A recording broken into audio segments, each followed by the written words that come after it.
ನಾವು ಮೊದಲು ದೇವರ ವಾಕ್ಯವನ್ನು ಓದಿಕೊಳ್ಳೋಣ. ಯಾಕೋಬನು ಬರೆದ ಪತ್ರಿಕೆ 2ನೇ ಅಧ್ಯಾಯ. ಯಾಕೋಬನು ಬರೆದಂತ ಪತ್ರಿಕೆ 2ನೇ ಅಧ್ಯಾಯ 5ನೇ ವಚನದಿಂದ 9ನೇ ವಚನವರೆಗೂ ನಾನು ಓದ್ತಾ ಇದ್ದೇನೆ. 5ನೇ ವಚನದಿಂದ. ನನ್ನ ಪ್ರಿಯ ಸಹೋದರರೇ, ಕೇಳಿರಿ. ದೇವರು ಲೌಕಿಕ ವಿಷಯದಲ್ಲಿ ಬಡವರಾಗಿರುವವರನ್ನು ಆದುಕೊಂಡು ಅವರು ನಂಬಿಕೆಯಲ್ಲಿ ಐಶ್ವರ್ಯವಂತರಾಗಿಯೂ ತನ್ನನ್ನು ಪ್ರೀತಿಸುವವರಿಗೆ ತಾನು ವಾಗ್ದಾನ ಮಾಡಿದ ರಾಜ್ಯಕ್ಕೆ ಬಾಧ್ಯರಾಗಿಯೂ ಇರಬೇಕೆಂದು ನೇಮಿಸಲಿಲ್ಲವೋ?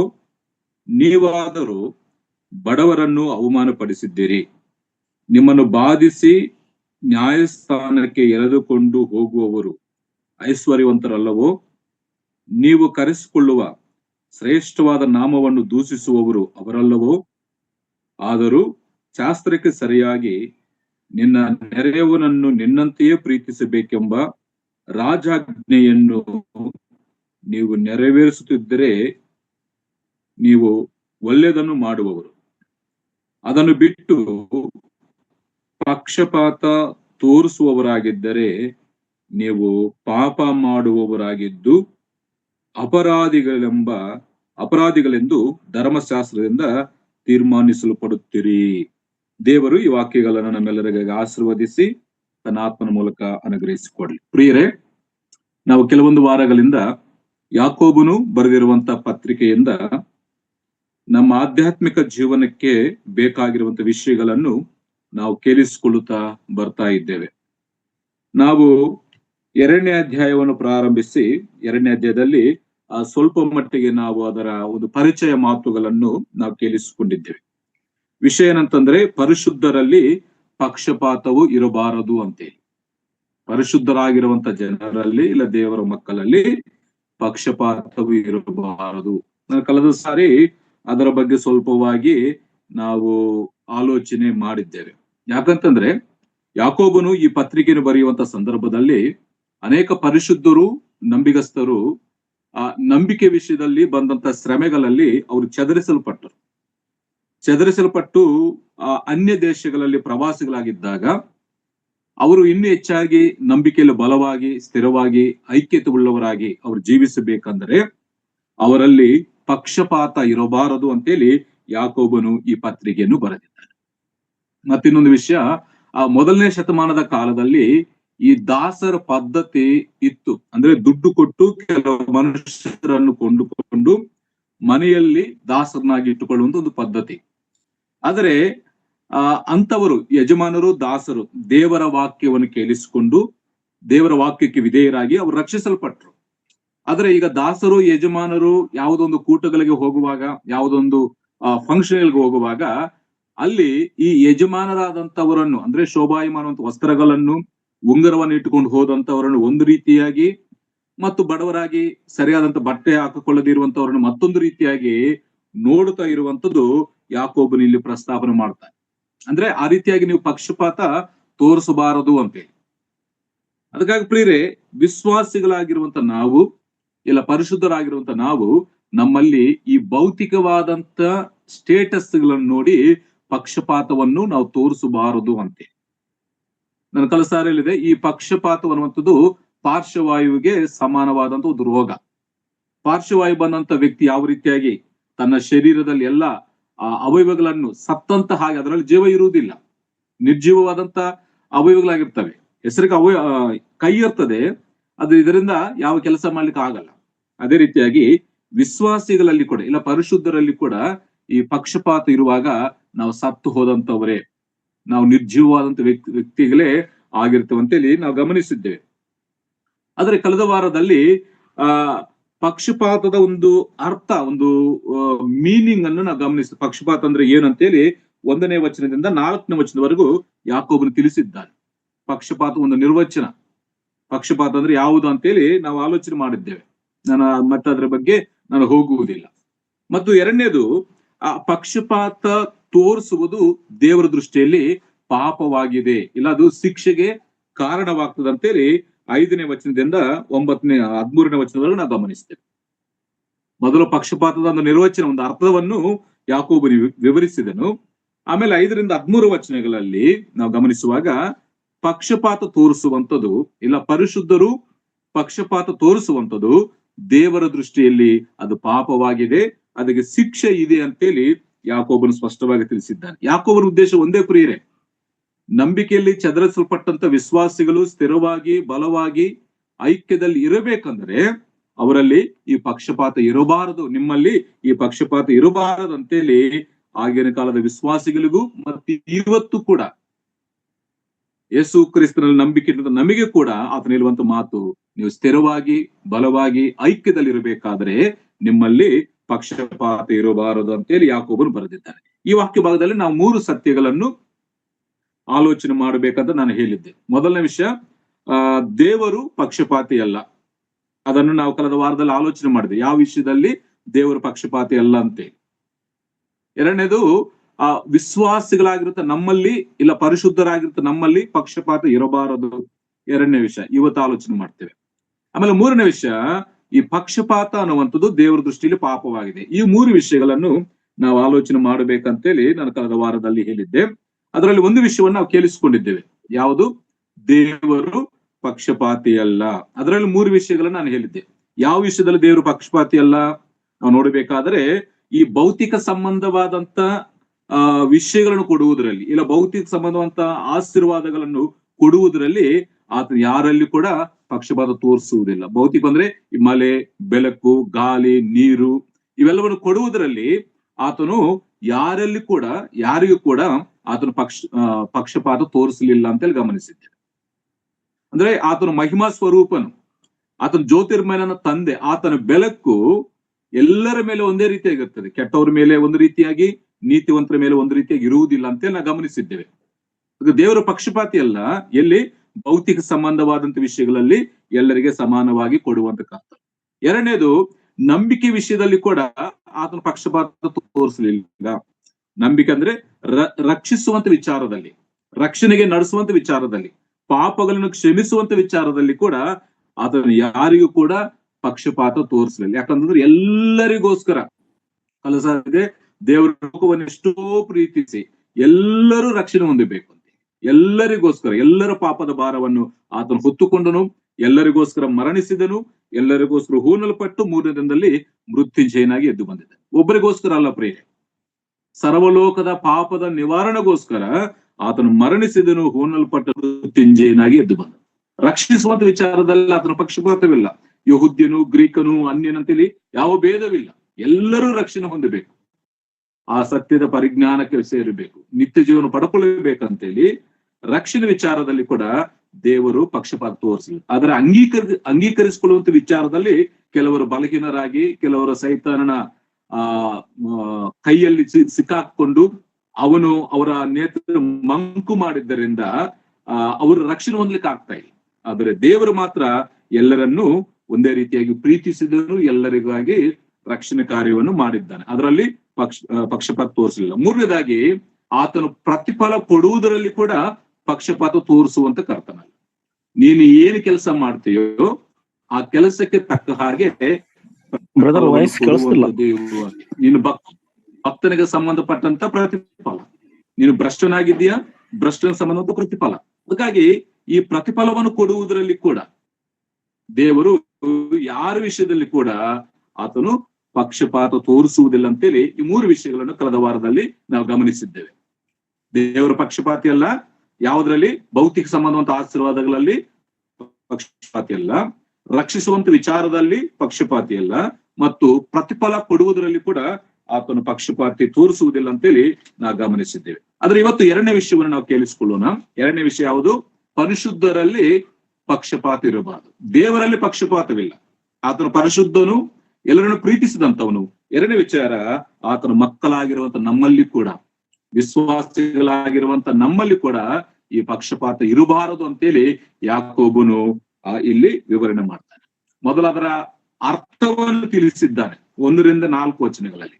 ಆಮೇಲೆ ವಿಶ್ವಾಸಿಗಳಲ್ಲಿ ಇದು ಇರಬಾರದು ಯಾಕೆ ಅಂತೇಳಿ ಅದರ ಒಂದು ಕಾರಣವನ್ನು ತಿಳಿಸ್ತಾನೆ. ವಿಶ್ವಾಸಿಗಳಲ್ಲಿ ಯಾಕೆ ಈ ಪಕ್ಷಪಾತ ಇರಬಾರದು ಅಂತೇಳಿ ಗಮನಿಸುವಾಗ, ಮೊದಲನೇ ಕಾರಣ, ನಾವು ನಂಬಿರುವಂತ ದೇವರು ಆತನ ಪಕ್ಷಪಾತಿ ಇರುವುದಿಲ್ಲ. ಆತನ ಮಕ್ಕಳಾದಂತ ನಮ್ಮಲ್ಲಿ ಕೂಡ ಪಕ್ಷಪಾತ ಇರಬಾರದು. ಆದ್ರೆ ಮತ್ತೊಂದು ಮಾತು ಹೇಳ್ತಾನೆ ನೋಡಿ, ಯಾಕೆ ನಮ್ಮಲ್ಲಿ ಪಕ್ಷಪಾತ ಇರಬಾರದಂದ್ರೆ 2ನೇ ಮೊದಲನೇ ವಚನದಲ್ಲಿ ನನ್ನ ಸಹೋದರರೇ ಅಂತೇಳಿ ಈ ಪತ್ರಿಕೆಯಲ್ಲಿ ಹೆಚ್ಚಾಗಿ ನನ್ನ ಸಹೋದರರೇ ಅಂತೇಳಿ 5ನೇ ವಚನ ಓದಿದ್ವಲ್ಲ, ನನ್ನ ಪ್ರಿಯ ಸಹೋದರರೇ ಕೇಳಿರಿ. ಇಲ್ಲಿ ಯಾಕೆ ನಮ್ಮಲ್ಲಿ ಇರಬಾರದು ಅಂದ್ರೆ ನಾವು ಸಹೋದರರಾಗಿದ್ದೇವೆ. ಸಹೋದರರಂದ್ರೆ ಸಹ ಉದರದಿಂದ ಹುಟ್ಟಿದಂತವ್ರು.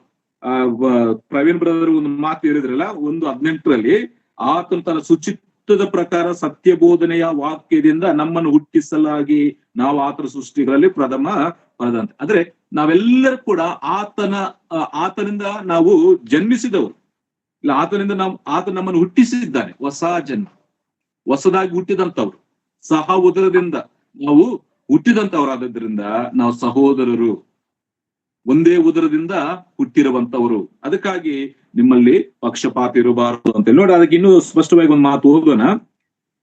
ಗಲಾತ್ಯದವರಿಗೆ ಬರೆದ ಪತ್ರಿಕೆ 3ನೇ ಅಧ್ಯಾಯ 26ನೇ ವಚನದಲ್ಲಿ ನೋಡಿ. 26ನೇ ವಚನ, ನೀವೆಲ್ಲರೂ ಕ್ರಿಸ್ತ ಯೇಸುವಿನಲ್ಲಿಟ್ಟಿರುವ ನಂಬಿಕೆಯ ಮೂಲಕ ದೇವರ ಪುತ್ರರಾಗಿದ್ದೀರಿ. ನಾವು ಯಾವುದರಿಂದ ದೇವರ ಪುತ್ರರಾಗಿದ್ದೇವೆ? ಈ ಭೌತಿಕವಾದಂತ ಸ್ಟೇಟಸ್ಗಳು ನೋಡಿ, ಅರ್ಹತೆಗಳು ನೋಡಿ, ಸ್ಥಾನಮಾನಗಳನ್ನು ನೋಡಿ ನಾವು ದೇವರ ಮಕ್ಕಳಾಗಲಿಲ್ಲ. ಅರ್ಥ ಮಾಡ್ಕೊಳ್ರಿ. ಯಾಕೋಬನ ಸತ್ಯ ಅಂತ ನಾವು ಸಹೋದರತ್ವಕ್ಕೆ ಸೇರಿಸಲ್ಪಟ್ಟಿದ್ದೇವೆ. ಯಾವುದರಿಂದ? ನೀವೆಲ್ಲರೂ ಕ್ರಿಸ್ತ ಯೇಸುವಿನಲ್ಲಿಟ್ಟಿರುವ ನಂಬಿಕೆಯ ಮೂಲಕ ದೇವರ ಪುತ್ರರಾಗಿದ್ದೀರಿ. ದೇವರ ವಾಕ್ಯವನ್ನು ಕೇಳಿಸಿಕೊಂಡು ಆ ಸತ್ಯ ವಾಕ್ಯದಿಂದ ನಾವೇನಾಗಿದ್ದೇವೆ? ನಂಬಿಕೆ ಇಟ್ಟಿದ್ದೇವೆ. ಅದರಿಂದ ದೇವರ ಪುತ್ರರಾಗಿದ್ದೇವೆ. ಹೇಗೆಂದರೆ 27ನೇ ವಚನ, ಕ್ರಿಸ್ತನಲ್ಲಿ ಸೇರುವುದಕ್ಕೆ ದೀಕ್ಷಾ ಸ್ನಾನ ಮಾಡಿಸಿಕೊಂಡಿರುವ ನೀವೆಲ್ಲರೂ ಕ್ರಿಸ್ತನನ್ನು ಧರಿಸಿಕೊಂಡಿದ್ದೀರಿ. ನೀವೆಲ್ಲರೂ ಕ್ರಿಸ್ತ ಯೇಸುವಿನಲ್ಲಿ ಒಂದೇ ಆಗಿರುವುದರಿಂದ ಯಹೂದ್ಯನು ಗ್ರೀಕನು ಎಂದು, ಆಳು ಒಡೆಯ ಎಂದು, ಗಂಡು ಹೆಣ್ಣು ಎಂದು ಭೇದವಿಲ್ಲ. ನೀವು ಕ್ರಿಸ್ತನವರಾಗಿದ್ದರೆ ಅಬ್ರಹಾಮನ ಸಂತತಿಯವರು, ವಾಗ್ದಾನಕ್ಕೆ ಅನುಸಾರವಾಗಿ ಬಾಧ್ಯರು ಆಗಿದ್ದೀರಿ. ನೋಡಿದ್ರೆ ಇಲ್ಲಿ ನೀವೆಲ್ಲರೂ ಕ್ರಿಸ್ತನಲ್ಲಿ ನಂಬಿಕೆ ಇಟ್ಟಿದ್ದರಿಂದ, ಕ್ರಿಸ್ತನಲ್ಲಿ ದೀಕ್ಷಾ ಮೂಲಕವಾಗಿ ನೀವು ಸೇರಿದ್ದರಿಂದ, ಕ್ರಿಸ್ತನ ಧರಿಸಿಕೊಂಡಿದ್ದೀರಿ. ನೀವೆಲ್ಲರೂ ಕ್ರಿಸ್ತ ಯೇಸುವಿನಲ್ಲಿ ಒಂದೇ ಆಗಿರುವುದರಿಂದ ವ್ಯತ್ಯಾಸಗಳಿಲ್ಲ. ಇಲ್ಲಿ ವ್ಯತ್ಯಾಸಗಳಿಲ್ಲ. ಯಹೂದ್ಯನು ಗ್ರೀಕನೆಂಬ ವ್ಯತ್ಯಾಸವಿಲ್ಲ. ಆಳು ಒಡೆಯ ಅಂತ ದಾಸನು ಯಜಮಾನನ ವ್ಯತ್ಯಾಸವಿಲ್ಲ. ಗಂಡು ಹೆಣ್ಣು ವ್ಯತ್ಯಾಸವಿಲ್ಲ. ಯಾವ ಭೇದವಿಲ್ಲ. ನಾವೆಲ್ಲರೂ ಕೂಡ ಯೇಸು ಕ್ರಿಸ್ತನಲ್ಲಿ ರಕ್ಷಿಸಲ್ಪಟ್ಟು ದೇವರ ಮಕ್ಕಳಾಗಿದ್ದೇವೆ. ಅವನ ಯಜಮಾನನ, ದಾಸನ, ಗುಲಾಮನ, ಒಡೆಯನ, ಯಹೂದ್ಯನ, ಗ್ರೀಕನ, ಅನ್ಯನ ಈ ಯಾವ ವ್ಯತ್ಯಾಸವಿಲ್ಲ ಪ್ರಿಯ. ನೀವೆಲ್ಲರೂ ಕ್ರಿಸ್ತನಲ್ಲಿ ನಂಬಿಕೆ ಮೂಲಕ ದೇವಪುತ್ರರಾಗಿದ್ದೀರಿ. ನೀವು ಒಂದೇ ಆಗಿರುವುದರಿಂದ ಈ ವ್ಯತ್ಯಾಸಗಳು ಇಲ್ಲ, ಈ ಪಕ್ಷಪಾತ ಧೋರಣಿ ನಿಮ್ಮಲ್ಲಿ ಇರಬಾರದು. ಅದಕ್ಕೆ 29ನೇ ವಚನದಲ್ಲಿ ಹೇಳ್ತಾರೆ, ನೀವು ಕ್ರಿಸ್ತನವರಾಗಿದ್ದರೆ ಅಬ್ರಹಾಮನ ಸಂತತಿಯವರು, ವಾಗ್ದಾನಕ್ಕೆ ಅನುಸಾರವಾಗಿ ಬಾಧ್ಯರು ಆಗಿದ್ದಾರೆ. ನಾವೆಲ್ಲರೂ ಕೂಡ ವಾಗ್ದಾನಕ್ಕೆ ವಾರಸರಾಗಿದ್ದೇವೆ. ಯೇಸು ಕ್ರಿಸ್ತನ ಮೂಲಕವಾಗಿ ನಾವು ಸಹೋದರರಾಗಿದ್ದೇವೆ. ಯೇಸು ಕ್ರಿಸ್ತನ ಮಕ್ಕಳಾಗಿದ್ದೇವೆ. ಅದಕ್ಕಾಗಿ ಪ್ರಿಯ ಸಹೋದರರಾಗಿರುವಂತ ನಾವು, ನಮ್ಮಲ್ಲಿ ಈ ಪಕ್ಷಪಾತ ಇರಬಾರದು. ನಾವೆಲ್ಲರೂ ಒಂದೇ ಆಗಿರಬೇಕು. ನೀವೆಲ್ಲರೂ ಒಂದೇ ಆಗಿರುವುದರಿಂದ 28ನೇ ವಚನದಲ್ಲಿ, ನೀವೆಲ್ಲರೂ ಕ್ರಿಸ್ತ ಯೇಸುವಿನಲ್ಲಿ ಒಂದೇ ಆಗಿರುವುದರಿಂದ ಯಹೂದ್ಯನು, ಗ್ರೀಕನು, ಆಳು ಒಡೆಯ, ಸ್ತ್ರೀ, ಪುರುಷ ಇದು ಯಾವ ವ್ಯತ್ಯಾಸವೂ ಇರುವುದಿಲ್ಲ. ರಕ್ಷಣೆ ವಿಚಾರದಲ್ಲಿ, ಯೇಸು ಕ್ರಿಸ್ತ ನಂಬುವಂತ ವಿಚಾರದಲ್ಲಿ ನಾವೆಲ್ಲರೂ ಕೂಡ ಸಹೋದರರಾಗಿದ್ದೇವೆ. ಆ ಸಹೋದರತ್ವಕ್ಕೆ ಸೇರಿಸಲ್ಪಟ್ಟಿದೆ. ಅದಕ್ಕಾಗಿ ಯಾಕೋಬ ಹೇಳುವಂತ ಮಾತು, ನನ್ನ ಪ್ರಿಯ ಸಹೋದರರೇ, ಈ ಭೌತಿಕ ಸಂಬಂಧವಾದಂತ ಸ್ಟೇಟಸ್ಗಳು ನೋಡಿ, ಶೋಭಾಯಮಾನಂತ ವಸ್ತ್ರವನ್ನು ನೋಡಿ, ಉಂಗುರವನ್ನು ನೋಡಿ, ದೇವರು ಕೊಟ್ಟಂತ ಶ್ರೇಷ್ಠವಂತ ಸಹೋದರತ್ವವನ್ನು ನೀವು ಕೆಡಿಸಬೇಡ್ರಿ. ನೀವು ಪಕ್ಷಪಾತವನ್ನು ತೋರಿಸಿ ಶೋಭಾಯಮಾನಂತ ವಸ್ತ್ರಗಳು ಧರಿಸಿಕೊಂಡವನನ್ನು ಒಂದು ರೀತಿಯಾಗಿ, ಬಡವನಾದಂತವನನ್ನು ಮತ್ತೊಂದು ರೀತಿಯಾಗಿ ನೋಡಿ, ದೇವರು ಕೊಟ್ಟಂತ ಈ ಶ್ರೇಷ್ಠವಂತ ಸಹೋದರತ್ವ, ದೇವರ ವಾಕ್ಯದಿಂದ ನಮಗೆ ಸಿಕ್ಕಿರುವಂತ ಈ ಸಹೋದರತ್ವವನ್ನು ನೀವು ಕೆಡಿಸಬಾರದು, ನೀವು ಹಾಳು ಮಾಡಬಾರದು ಅಂತೇಳಿ ಯಾಕೋಬನು ತಿಳಿಸಿ. ಸಹೋದರರಲ್ಲಿ ಯಾಕೆ, ನಂಬಿದಂತವರಲ್ಲಿ, ವಿಶ್ವಾಸಗಳಲ್ಲಿ ಪಕ್ಷಪಾತ ಯಾಕಿರಬಾರದು ಅಂದ್ರೆ, ನಾವು ಯೇಸು ಕ್ರಿಸ್ತನ ಉದರದಿಂದ ಹುಟ್ಟಿದಂತವರು, ನಾವು ಒಂದೇ ಆಗಿದ್ದೇವೆ. ಈ ಭೌತಿಕ ಸಂಬಂಧವಂತ ಸ್ಟೇಟಸ್ಗಳನ್ನು ನೋಡಿ, ಈ ಭೌತಿಕ ಸಂಬಂಧದ ಸ್ಥಾನಮಾನಗಳನ್ನು ನೋಡಿ ದೇವರ ಕೊಟ್ಟಂತ ಆ ಸಹೋದರತ್ವವನ್ನು ನಾವು ಕೆಡಿಸಿಕೊಳ್ಳಬಾರದು. ದೇವರು ಕೊಟ್ಟಂತಹ ಶ್ರೇಷ್ಠವಾದಂತ ಸಹೋದರತ್ವ, ಆ ವಾಗ್ದಾನದ ಬಾಧ್ಯತೆ, ನಾವೆಲ್ಲರೂ ಕೂಡ ವಾಗ್ದಾನ ರಾಜ್ಯಕ್ಕೆ ವಾರಸರಾಗಿದ್ದೇವೆ. ಯಜಮಾನರಾದ್ರು ದಾಸನಾದ್ರು, ನಂಬಿಕೆ ವಿಷಯದಲ್ಲಿ ಯಾವ ವ್ಯತ್ಯಾಸ ಇಲ್ಲ ಪ್ರಿಯ. ನಾವೆಲ್ಲರೂ ಕೂಡ ದೇವರ ಮಕ್ಕಳೇ. ದೇವರು ನಂಬಿದಾಗ ಕೆಲವರಿಗೆ ಕೆಲವೊಂದು ವರಗಳ ನಿಮಿತ್ತವಾಗಿ ಕೆಲಸ ಕೊಡ್ತಾರೆ, ಅದು ಬೇರೆ ವಿಷಯ. ಆದ್ರೆ ನಂಬಿಕೆ ವಿಚಾರದಲ್ಲಿ ನಾವೆಲ್ಲರೂ ಕೂಡ ಸಹೋದರರಾಗಿದ್ದೇವೆ. ಈ ಭೌತಿಕ ಸಂಬಂಧವಾದಂತ ಈ ಸ್ಥಾನಮಾನಗಳನ್ನು ನೋಡಿ, ಹಾಕಿಕೊಂಡಂತ ವಸ್ತ್ರಗಳನ್ನು ನೋಡಿ, ಹಾಕಿಕೊಂಡಿರುವಂತ ಆಭರಣಗಳು ನೋಡಿ ದೇವರ ಕೊಟ್ಟಂತ ಶ್ರೇಷ್ಠವಾದಂತಹ ಸಹೋದರತ್ವವನ್ನು ನೀವು ಹಾಳು ಮಾಡಿಕೊಳ್ಳಬಾರದು, ಅದನ್ನು ಕೆಡಿಸ್ಕೊಳ್ಳಬಾರದಂತೇಳಿ ಯಾಕೋಬ ಕೆಡಿಸ್ಕೊಂಡ್ರೆ ಏನಾಗ್ತದೆ? ಐಕ್ಯತೆಯಲ್ಲಿ ಇರ್ಲಿಕ್ಕೆ ಆಗಲ್ಲ, ಸಂತೋಷವಾಗಿರ್ಲಿಕ್ಕೆ ಆಗಲ್ಲ, ಸ್ಥಿರವಾಗಿರ್ಲಿಕ್ಕೆ ಆಗಲ್ಲ, ನಂಬಿಕೆಯಲ್ಲಿ ಮುಂದೆ ಹೋಗ್ಲಿಕ್ಕೆ ಆಗೋದಿಲ್ಲ. ಅದಕ್ಕಾಗಿ ನಿಮ್ಮಲ್ಲಿ ಇದು ಇರಬಾರದು ಅಂತೇಳಿ ಯಾಕೋಬನು ಇಲ್ಲಿ ತಿಳಿಸಿದ್ದಾನೆ. ಅದಕ್ಕಾಗಿ ನಮ್ಮನ್ನು ನಾವು ಪರೀಕ್ಷಿಸಿಕೊಳ್ಳೋಣ. ನಾವಿರುವಂತ ಸ್ಥಳಗಳಲ್ಲಿ, ನಮ್ಮ ಸಹೋದರ ಸಭೆಗಳಲ್ಲಿ ನಾವು ಯಾವ ರೀತಿಯಾಗಿ ವರ್ತಿಸ್ತಾ ಇದ್ದೇವೆ. ಅದಕ್ಕಾಗಿ ಈ ಭೌತಿಕ ಸಂಬಂಧವಂತ ವಿಷಯಗಳನ್ನು ನೋಡಿಕೊಂಡು, ಈ ತಾತ್ಕಾಲಿಕವಾದದ್ದು, ವಸ್ತ್ರ ಎಷ್ಟು ದಿನಗಳಿರ್ತದೆ, ಉಂಗರ ಎಷ್ಟು ದಿನ ಇರ್ತದೆ, ಇವು ಭೌತಿಕ ಸಂಬಂಧ, ಈ ತಾತ್ಕಾಲಿಕವಾದದ್ದು, ಇವುಗಳನ್ನು ನೋಡಿಕೊಂಡು ದೇವರ ಕೊಟ್ಟಂತಹ ಶಾಶ್ವತವಾದಂತಹ ವಾಗ್ದಾನ ರಾಜ್ಯಕ್ಕೆ ಬಾಧ್ಯಸ್ಥರನ್ನು ನಾವೇನ್ ಮಾಡಬಾರದು? ಅವಮಾನ ಪಡಿಸಬಾರದು. ದೇವರು ಕೊಟ್ಟಂತ ಸಹೋದರತ್ವವನ್ನು ನಾವು ಕೆಡಿಸಿಕೊಳ್ಳಬಾರದಂತೇಳಿ ಯಾಕೋಬನಲ್ಲಿ ತಿಳಿಸಿದ್ದಾನೆ. ಅಲ್ಲಿ ನೋಡಿ, ಅದೇ ಮಾತನ್ನ ವಾಕ್ಯದಲ್ಲಿ ನಾವು ಓದ್ತೀವಲ್ಲ, 2ನೇ ಅಧ್ಯಾಯ ಯಾಕೋಬನ ಪತ್ರಿಕೆ 2ನೇ ಅಧ್ಯಾಯ. ನಿಮ್ಮಲ್ಲಿ ಆ ಭೇದಗಳು ನೋಡಿ, 2ನೇ ಅಧ್ಯಾಯ 4ನೇ ವಚನ, ನೀವು ನಿಮ್ಮಲ್ಲಿ ಭೇದ ಮಾಡುವವರಾಗಿ ಅನ್ಯಾಯವಾದ ತೀರ್ಪನ್ನು ಮಾಡುವವರಾದಿದ್ದಿರಲ್ಲ. ಎಂತೆ? ನಮ್ಮಲ್ಲಿ ಭೇದ ಮಾಡಬಾರದು. ಒಬ್ಬನು ಒಂದು ರೀತಿಯಾಗಿ ಮತ್ತೊಬ್ಬರು ಒಂದು ರೀತಿಯಾಗಿ ಭೇದ ಮಾಡುವವರಾಗಿ ಅನ್ಯಾಯವಾದ ತೀರ್ಪನ್ನು ಮಾಡುವವರಾದಿರಲ್ಲ. ಇದು ವಿಶ್ವಾಸಿಗಳಾಗಿರುವಂತ ನಮ್ಮಲ್ಲಿ ಇದು ಇರಬಾರದಂತ ಹೇಳಿ ದೇವರ ವಾಕ್ಯ ಭಾಗದಲ್ಲಿ ಗಮನಿಸಿ. ಅದಕ್ಕಾಗಿ ವಿಶ್ವಾಸಿಗಳಂತ ನಾವು ಸ್ಥಿರವಾಗಿ ಬಲವಾಗಿ ನಿಲ್ಲಬೇಕಂದ್ರೆ ಈ ಪಕ್ಷಪಾತ, ಪಾರ್ಶ್ವವಾಯಕ್ಕೆ ಸಂಬಂಧಪಟ್ಟಂತ ಈ ಪಕ್ಷಪಾತವನ್ನು, ಈ ಭೇದ ಮಾಡುವಂಥದ್ದು, ವ್ಯತ್ಯಾಸ ಮಾಡುವಂಥದ್ದು, ಒಬ್ಬರನ್ನು ಒಂದು ರೀತಿಯಾಗಿ ಮತ್ತೊಂದು ರೀತಿಯಾಗಿ ನೋಡುವುದರಿಂದ ಏನಾಗ್ತದೆ? ನಮ್ಮನ್ನು ನಾವೇ ಹಾಳು ಮಾಡ್ಕೊಳ್ತೇವೆ, ನಮ್ಮ ಸಹೋದರತ್ವವನ್ನು ನಾವೇ ಕೆಡಿಸ್ಕೊಳ್ತೇವೆ. ಅದಕ್ಕಾಗಿ ಆ ರೀತಿಯಾಗಿ ಆಗಬಾರದಂತೇಳಿ ಇಲ್ಲಿ ಯಾಕೋಬನು ತನ್ನ ಭಕ್ತರಿಗೆ, ಇಲ್ಲ ತನ್ನ ಸಹೋದರರಿಗೆ ಆತನು ತಿಳಿಸಿದ್ದಾನೆ. ಅದನ್ನು ಓದ್ತಿರುವಂತ ನಮಗೆ ಕೂಡ ಅದು ಎಚ್ಚರಿಕೆಯಾದಂತ ಮಾತೇ ಆಗಿದೆ. ಅದಕ್ಕೆ ನಮ್ಮನ್ನು ಪರೀಕ್ಷಿಸಿಕೊಳ್ಳೋಣ. ಅಷ್ಟು ಮಾತ್ರವಲ್ಲ, ನೋಡಿ, ಆ ಎಫೆಸಿ ಪತ್ರಿಕೆ 6ನೇ ಅಧ್ಯಾಯದಲ್ಲಿ ಒಂದು ಮಾತಿದೆಯಲ್ಲ, ಎಫೆಸಿ ಪತ್ರಿಕೆ 6ನೇ ಅಧ್ಯಾಯ 9ನೇ ವಚನ ನಾನು ಓದ್ತೀನಿ ನೋಡಿ. 9ನೇ ವಚನ, ಯಜಮಾನರೇ, ನಿಮ್ಮ ಕೈ ಕೆಳಗಿರುವ ದಾಸರ ವಿಷಯದಲ್ಲಿ ಅದೇ ರೀತಿಯಾಗಿ ನಡೆಯಿರಿ. ಪರಲೋಕದಲ್ಲಿ ನಿಮಗೂ ಅವರಿಗೂ ಯಜಮಾನನಾಗಿರುವಾತನು ಇದ್ದಾನೆಂತಲೂ ಆತನಲ್ಲಿ ಪಕ್ಷಪಾತವಿಲ್ಲವೆಂತಲೂ ತಿಳಿದು ನಿಮ್ಮ ದಾಸರನ್ನು ಬೆದರಿಸುವ ಪದ್ಧತಿಯನ್ನು ಬಿಟ್ಟು ಬಿಡಿರಿ. ಯಜಮಾನರೇ, ನೀವು ದೇವರಿಗೆ ಎಷ್ಟು ಭಯಪಟ್ಟು ನಡ್ಕೊಳ್ತಾ ಇದ್ದಾರೋ ಅದೇ ರೀತಿಯಾಗಿ ನಿಮ್ಮ ದಾಸರ ವಿಷಯದಲ್ಲಿ ಅದೇ ರೀತಿಯಾಗಿ ನಡೀರಿ. ಪರಲೋಕದಲ್ಲಿ ನಿಮಗೂ ಅವರಿಗೊಬ್ಬ ಯಜಮಾನನಿದ್ದಾನೆ, ಆತನ ಪಕ್ಷಪಾತವಿಲ್ಲ, ಆತನು ಪಾರ್ಶಾಲಿಟಿ ಮಾಡುವುದಿಲ್ಲ. ಅದಕ್ಕಾಗಿ ಇದ್ದಾನೆಂತಲೂ ಆತನಲ್ಲಿ ಪಕ್ಷಪಾತವಿಲ್ಲವೆಂತಲೂ ತಿಳಿದು, ದೇವರ ಸ್ವಭಾವವನ್ನು ಗ್ರಹಿಸಿಕೊಂಡು, ದೇವರ ಎಂತವನಾಗಿದ್ದನ್ನು ತಿಳಿದುಕೊಂಡು ನಾವು ಕೂಡ ನಿಮ್ಮ ದಾಸರ ವಿಷಯದಲ್ಲಿ, ಅಂದ್ರೆ ನಮ್ಮ ಕೆಳಗಿರುವಂತವರು, ಇಲ್ಲ ಚಿಕ್ಕವರ ವಿಷಯದಲ್ಲಿ, ಸಹೋದರರ ವಿಷಯದಲ್ಲಿ, ಬರೀ ದಾಸ ಅಂತ ಹೇಳ್ತಿಲ್ಲ, ನಮಗಿಂತ ಚಿಕ್ಕವರ ವಿಷಯದಲ್ಲಿ ನಾವು ಬೆದರಿಸುವ ಪದ್ಧತಿಯನ್ನು ಬಿಟ್ಟು ಬಿಡಿರಿ. ಯಾಕೆ ಗೊತ್ತಾ? ನಾವು ವಿಶ್ವಾಸಿಗಳು, ನಾವು ಸಹೋದರರಾಗಿದ್ದೇವೆ, ಸಹೋದರತ್ವದಲ್ಲಿ ನಾವು ಸೇರಿಸಲ್ಪಟ್ಟಿದ್ದೇವೆ. ಇದು ಶಾಶ್ವತವಾದದ್ದು. ಅದಕ್ಕಾಗಿ ಇದು ನಮ್ಮಲ್ಲಿ ಇರಬಾರದು. ಕೊಲಸೆ ಪತ್ರಿಕೆ ನೋಡಿ, ಕೊಲಸೆ ಪತ್ರಿಕೆ 3ನೇ ಅಧ್ಯಾಯ, ಕೊಲಸೆ ಪತ್ರಿಕೆ 3ನೇ ಅಧ್ಯಾಯ 25ನೇ ವಚನ. ಅದೇ ಮಾತನ್ನ ನಾವು ಅಲ್ಲಿ ಓದ್ತೇವೆ. ಅನ್ಯಾಯ ಮಾಡುವವನು ತಾನು ಮಾಡಿದ ಅನ್ಯಾಯಕ್ಕೆ ತಕ್ಕ ಪ್ರತಿಫಲವನ್ನು ಹೊಂದುವನಷ್ಟೇ, ಪಕ್ಷಪಾತ ಇರುವುದಿಲ್ಲ. 4ನೇ ಅಧ್ಯಾಯ 1ನೇ ವಚನ, ಯಜಮಾನರೇ, ಪರಲೋಕದಲ್ಲಿ ನಿಮಗೂ ಯಜಮಾನನೊಬ್ಬನಿದ್ದಾನೆಂದು ತಿಳಿದು ನಿಮ್ಮ ದಾಸರಿಗೆ ನ್ಯಾಯವಾದದ್ದನ್ನು ಸರಿಯಾದದ್ದನ್ನು ಮಾಡಿರಿ. ನೋಡಿದ್ರ, ಏನು ಮಾಡ್ತೀವಿ? ಅನ್ಯಾಯ ಮಾಡಿದವನಿಗೆ ಅನ್ಯಾಯವಾದದ್ದು ಪ್ರತಿಫಲವೇ. ಪಕ್ಷಪಾತ ತೋರಿಸಿದ್ರೆ ನಿನ್ನ ವಿಷಯದಲ್ಲಿ ನಮ್ಮ ವಿಷಯದ ಪಕ್ಷಪಾತ ಆಗ್ತದೆ. ದೇವರ ಅನ್ಯಾಯಸ್ಥನಲ್ಲ, ದೇವರ ನ್ಯಾಯವಂತನು. ಅವನವನ ಕೆಲಸಕ್ಕೆ ತಕ್ಕ ಹಾಗೆ ಪ್ರತಿಫಲ ಕೊಡುವಂತ ದೇವರು. ಅದಕ್ಕಾಗಿ ಯಜಮಾನರೇ, ಇಲ್ಲ ಹಿರಿಯರೇ, ಇಲ್ಲ ಸೇವಕರೇ, ಇಲ್ಲ ದೊಡ್ಡವರೇ, ಪರಲೋಕದಲ್ಲಿ ನಿಮಗೂ ಯಜಮಾನೊಬ್ಬನಿದ್ದಾನೆಂತಲೂ ತಿಳಿದು ನಿಮ್ಮ ದಾಸರಿಗೆ ನ್ಯಾಯ. ಆಗಿನ ಕಾಲದಲ್ಲಿ ದಾಸರು ಹೆಚ್ಚಾಗಿದ್ರು. ಯಜಮಾನರು ದಾಸರು ಇಬ್ಬರು ನಂಬಿದಾಗ ಅವರೆಲ್ಲ ವ್ಯತ್ಯಾಸಗಳು ಕಾಣಬಾರದಂತೆ.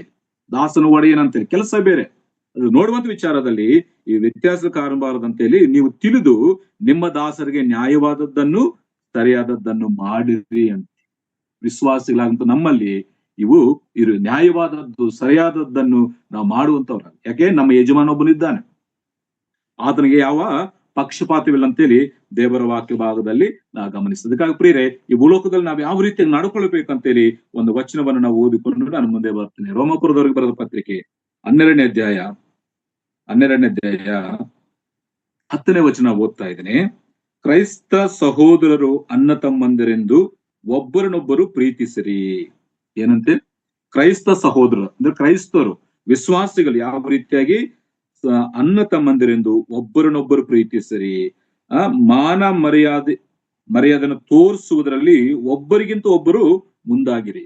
ಇವು ನಮ್ಮ ಜೀವನದಲ್ಲಿ ಮಾಡಬೇಕಂತ ಕಾರ್ಯ. ಮರ್ಯಾದೆ ತೋರಿಸುವುದರಲ್ಲಿ, ಮಾನ ಮರ್ಯಾದೆಯನ್ನು ತೋರಿಸುವುದರಲ್ಲಿ ಒಬ್ಬರಿಗಿಂತ ಒಬ್ಬರು ಮುಂದಾಗಿರಿ. ಜಾಗ್ರತೆ ಬೇಕಾದಲ್ಲಿ ಆಲಸ್ಯವಾಗಿರದೆ ಸ್ವಸ್ಥಚಿತ್ತರಾಗಿದ್ದು ಕರ್ತನ ಸೇವೆ ಮಾಡುವವರಾಗಿರಿ. 10ನೇ ವಚನ 16ನೇ ವಚನ ನೋಡಿ.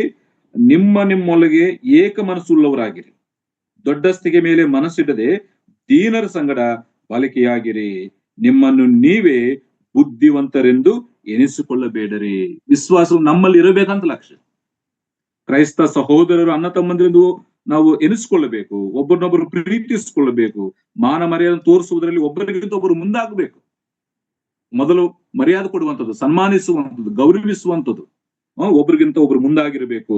16ನೇ ವಚನದಲ್ಲಿ ಹೇಳ್ತಾನಲ್ಲ, ನಿಮ್ಮೊಳಗೆ ಏಕ ಮನಸ್ಸುಳ್ಳವರಾಗಿರಿ, ದೊಡ್ಡಸ್ತಿಗೆ ಮೇಲೆ ಮನಸ್ಸಿಡದೆ ದೀನರ ಸಂಗಡ ಬಾಲಿಕೆಯಾಗಿರಿ. ನಿಮ್ಮನ್ನು ನೀವೇ ಬುದ್ಧಿವಂತ ಎನಿಸ್ಕೊಳ್ಬೇಡ. ಒಂದು ವೇಳೆ ಆ ರೀತಿ ಎನಿಸ್ಕೊಂಡ್ರೆ ಏನಾಗ್ತದೆ?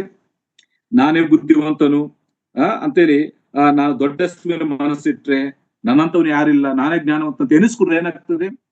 ಅಲ್ಲಿ ಐಕ್ಯತೆ ಇರುವುದಿಲ್ಲ, ಅಲ್ಲಿ ಸಂತೋಷ ಇರುವುದಿಲ್ಲ, ಅಲ್ಲಿ ಸಮಾಧಾನ ಇರುವುದಿಲ್ಲ, ದೇವ್ರಿಗೆ ಮಹಿಮೆ ಇರುವುದಿಲ್ಲ ಪ್ರೇರೆ. ಅಲ್ಲಿ ಜಗಳ ಇರ್ತದೆ, ಒಡೆದಾಟಗಳು ಇರ್ತವೆ, ಗಲಿಬಿಲಿ ಇರ್ತದೆ. ಅದಕ್ಕಾಗಿ ನಾವು ಆ ರೀತಿಯಾಗಿ ಎನಿಸಿಕೊಳ್ಳದೆ ನಾವು ಏಕ ಮನಸ್ಸುಳ್ಳವರಾಗಿ ದೊಡ್ಡಸ್ತಿ ಮೇಲೆ ಮನಸ್ಸು ಇಡದೆ ದೀನರ ಸಂಗಡ ಬಲಿಕೆಯಾಗಿದ್ದು ನಾವು ದೇವರಿಗೆ ಒಪ್ಪಿಸಿಕೊಂಡು ದೇವರ ಸ್ವಭಾವದ ಪ್ರಕಾರವಾಗಿ ನಾವು ಜೀವಿಸುವಾಗ ವಿಶ್ವಾಸಿಗಳಾಗಿರುತ್ತ ನಮ್ಮಲ್ಲಿ ಆ ಪಕ್ಷಪಾತ ಬರುವುದಿಲ್ಲ. ಅದಕ್ಕಾಗಿ 2ನೇ ವಿಷಯ ಯಾಕೋಬ ತಿಳಿಸ್ತಾನೆ, ಸಹೋದರರೇ ನಿಮ್ಮಲ್ಲಿ ಪಕ್ಷಪಾತ ಇರಬಾರದು. ಪರಿಶುದ್ಧರಲ್ಲಿ ಪಕ್ಷಪಾತ. ಯಾಕೆ? ನಾವು ಸಹೋದರರು. ಈ ಸಹೋದರತ್ವ ಎಲ್ಲಿಂದ ಬಂತು? ಯೇಸು ಕ್ರಿಸ್ತನ ಅಮೂಲ್ಯವಾದಂತ ರಕ್ತದಿಂದ ನಮಗೆ ಬಂತು. ಆತನ ಉದರದಿಂದ ನಾವು ಹುಟ್ಟಿ ಬಂದಿದ್ದೆ. ದೇವರ ವಾಕ್ಯದಿಂದ ದೇವರು ನಮ್ಮನ್ನು ಹುಟ್ಟಿಸಿದ್ದಾನೆ. ಇದು ಶಾಶ್ವತವಾದದ್ದು, ಇದು ಶ್ರೇಷ್ಠವಾದದ್ದು. ಇದನ್ನು ಈ ಭೌತಿಕವಾದಂತ ಈ ತಾತ್ಕಾಲಿಕವಂತ ಸ್ಥಾನಮಾನ ಸ್ಟೇಟಸ್ ಗಳನ್ನು ನೋಡಿ ಈ ಸಹೋದರತ್ವವನ್ನು ಕೆಡಿಸಬೇಡ್ರಿ ಅಂತೇಳಿ ಯಾಕೋಬನು ಇಲ್ಲಿ ತಿಳಿಸಿರುವಂತದ್ದು ನಾವು ವಾಕ್ಯದಲ್ಲಿ ಗಮನಿಸ್ತೇವೆ. ಇದು 2ನೇ ವಿಷಯ, ಸಹೋದರರಾಗಿರುವಂತ ನಮ್ಮಲ್ಲಿ ಪಕ್ಷಪಾತ ಇರಬಾರದು. 3ನೇ ವಿಷಯ, ಈ ಪಕ್ಷಪಾತ ಏನ ದೇವರ ದೃಷ್ಟಿಯಲ್ಲಿ ಪಾಪವಾಗಿದೆ. ಪಕ್ಷಪಾತ ದೇವರ ಪಕ್ಷಪಾತ ತೋರಿಸುವಾಗ ದೇವರ ದೃಷ್ಟಿಯಲ್ಲಿ ಅದು ಪಾಪ ಅಂತೇಳಿ ವಾಕ್ಯದಲ್ಲಿ ಗಮನಿಸ್ತೇವೆ. 9ನೇ ವಚನ ನೋಡಿ. 9ನೇ ವಚನ, ಅದನ್ನು ಬಿಟ್ಟು ಪಕ್ಷಪಾತ ತೋರಿಸುವವರಾಗಿದ್ದರೆ ನೀವು ಪಾಪ ಮಾಡುವವರಾಗಿದ್ದು ಅಪರಾಧಿಗಳೆಂದು ಧರ್ಮಶಾಸ್ತ್ರದಿಂದ ತೀರ್ಮಾನಿಸಲ್ಪಡುತ್ತೀರಿ. ಒಂದು ವೇಳೆ ನಾವು ಒಳ್ಳೆಯದನ್ನು ಮಾಡುವುದು ಬಿಟ್ಟು ದೇವರಿಗೆ ಸರಿಯಾದದ್ದನ್ನು ನಾವು ಮಾಡುವುದು ಬಿಟ್ಟು ಒಂದು ವೇಳೆ ಪಕ್ಷಪಾತ ನಾವು ತೋರಿಸುವವರಾಗಿದ್ದರೆ ಏನಾಗ್ತೇವೆ? ಪಾಪ ಮಾಡುವವರಾಗಿದ್ದೇವೆ. ಅಪರಾಧಿಗಳೆಂದು ಧರ್ಮಶಾಸ್ತ್ರದಿಂದ ತೀರ್ಮಾನಿಸಲ್ಪಡ್ತೇವೆ. ಧರ್ಮಶಾಸ್ತ್ರವೇ ನಮ್ಮನ್ನು ತೀರ್ಮಾನಿಸಿ ಇವನು ಅಪರಾಧಿ, ಇವನು ಪಾಪ ಮಾಡಿದ್ದಾನಂತೆ. ಅದಕ್ಕಾಗಿ ಈ ಪಕ್ಷಪಾತ ಅನ್ನುವಂಥ ದೇವರ ದೃಷ್ಟಿಯಲ್ಲಿ ಪಾಪವಾಗಿದೆ. ಅದಕ್ಕೆ ಶಿಕ್ಷೆ ಕೊಡಿದೆ. ಪಾಪಕ್ಕೆ ಬರುವಂತ ಸಂಬಳ ಶಿಕ್ಷೆ ಇದೆ. ಅದಕ್ಕಾಗಿ ಪ್ರೇರೆ ವಿಶ್ವಾಸಗಳ ನಮ್ಮಲ್ಲಿ ಅದು ಇರಬಾರದು. ಯಾಕೆ ಅದು ಪಾಪವಾಗ್ತದೆ ಅಂತೇಳಿ ಒಂದು ವಿಚಾರವನ್ನು ನಿಮ್ಮ ಮುಂದೆ ಹೇಳ್ತೇನೆ. ಯಾಕೆ ಅದು ಪಾಪವಾಗ್ತದೋ ಯಾಕೊಬ್ರಲ್ಲಿ ತುಂಬಾ ಸರಳವಾಗಿ ಸ್ಪಷ್ಟವಾಗಿ ವಿವರಿಸಿದ್ದಾನೆ. ಪಕ್ಷಪಾತ ತೋರಿಸುವುದು ಯಾಕೆ ಪಾಪವಾಗ್ತದೆ ಅಂತೇಳಿ ಯಾಕೋಬನು ಇಲ್ಲಿ ಸ್ಪಷ್ಟವಾಗಿ ತಿಳಿಪಡಿಸಿದ್ದಾನೆ. ಮೊದಲನೇ ವಿಷಯ ನೋಡಿ, ಅದರಲ್ಲಿ ಕೂಡ 3 ವಿಷಯ ಹೇಳ್ತೇನೆ. ಪಕ್ಷಪಾತ ದೇವ ದೃಷ್ಟಿಗೆ ಪಾಪವಾಗಿದೆ ಅಂತ ಹೇಳಿ 3 ವಿಷಯ ಹೇಳ್ತೇನೆ. ಮೊದಲನೇ ವಿಷಯ ಅಂತಂದ್ರೆ ನೋಡಿ 5ನೇ ವಚನ, ನನ್ನ ಪ್ರಿಯ ಸಹೋದರರೇ ಕೇಳಿರಿ, ದೇವರು ಲೌಕಿಕ ವಿಷಯದಲ್ಲಿ ಬಡವರಾಗಿರುವವರನ್ನು ಆದುಕೊಂಡು ಅವರ ನಂಬಿಕೆಯಲ್ಲಿ ಐಶ್ವರ್ಯವಂತರಾಗಿಯೂ ತನ್ನನ್ನು ಪ್ರೀತಿಸುವವರಿಗೆ ತಾನು ವಾಗ್ದಾನ ಮಾಡಿದ ರಾಜ್ಯಕ್ಕೆ ಬಾಧ್ಯರಾಗಿಯೂ ಇರಬೇಕೆಂದು ನೇಮಿಸಲಿಲ್ಲವೋ? ಅಂದ್ರೆ ದೇವರು ನಮ್ಮನ್ನು ನೇಮಿಸಿದ್ದಾನೆ. ಈಗ ಒಂದು ವೇಳೆ ಸಹೋದರರನ್ನು ನೋಡಿ ನಾನು ಪಕ್ಷಪಾತವನ್ನು ತೋರಿಸಿದ್ರೆ ನಾನು ಯಾವುದನ್ನು ತಿರಸ್ಕರಿಸ್ತಾ ಇದ್ದೇನೆ? ದೇವರು ನೇಮಿಸಿರುವಂತ ನೇಮವನ್ನು ನಾನು ತಿರಸ್ಕಾರ ಮಾಡ್ತಾ ಇದ್ದೆ.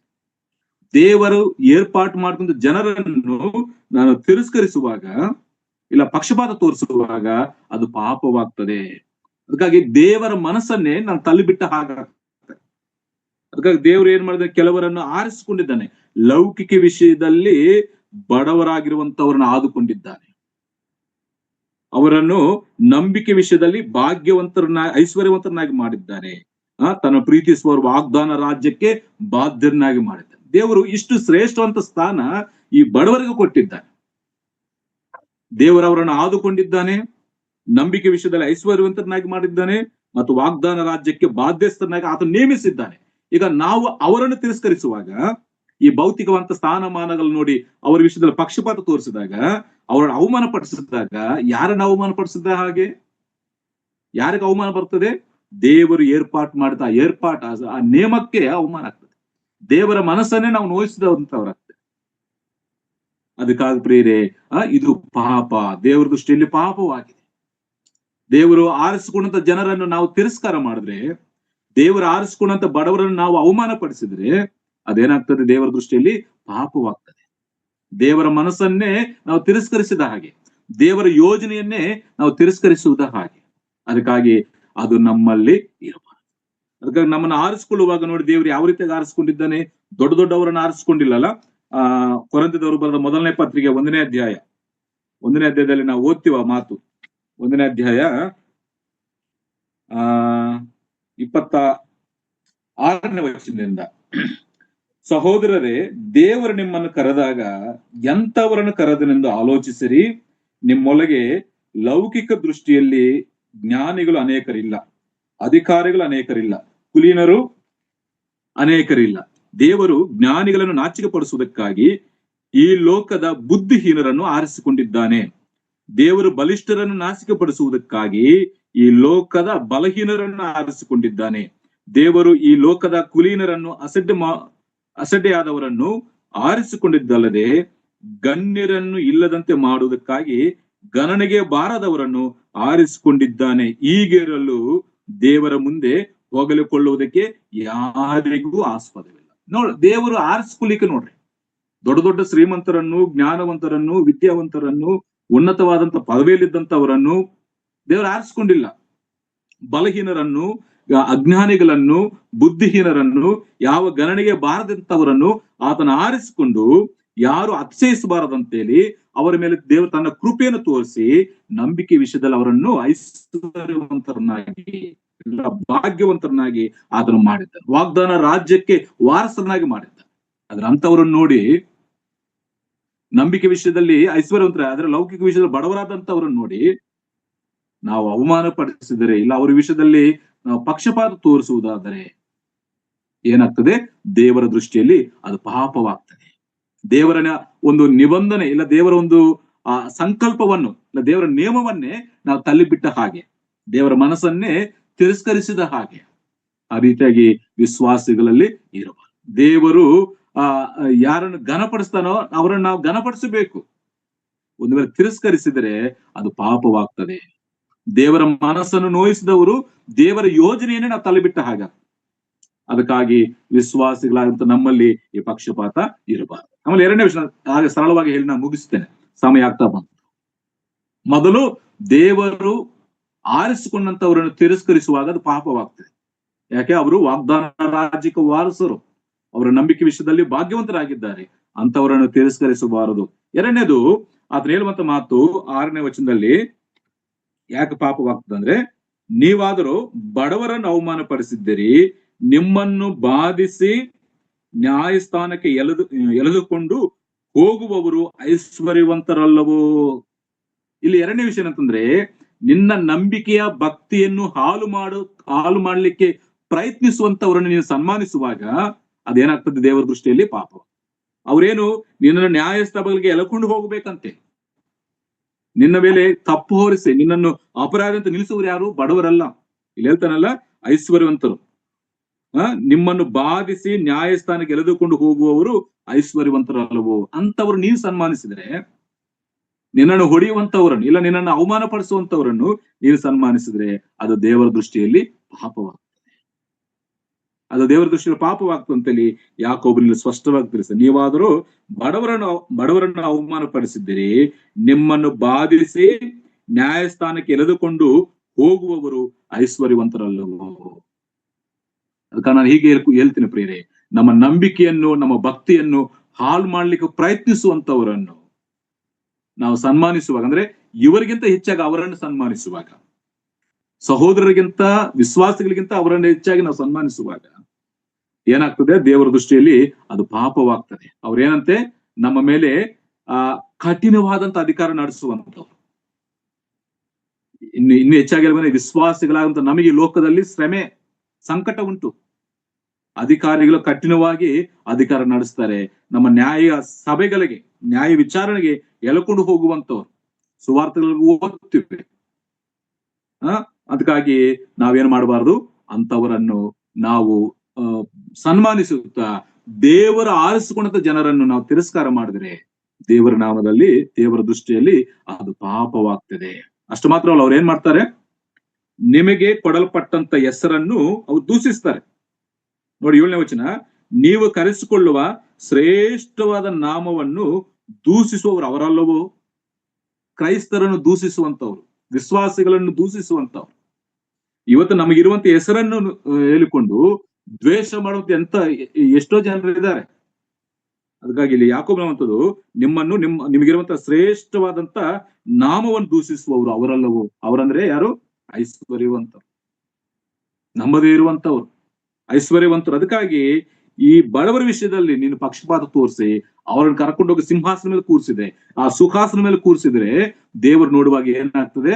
ಅದು ಪಾಪದ ಕೆಲಸ, ಅದು ಅಪರಾಧ ಕೆಲಸ ಆಗ್ತದೆ.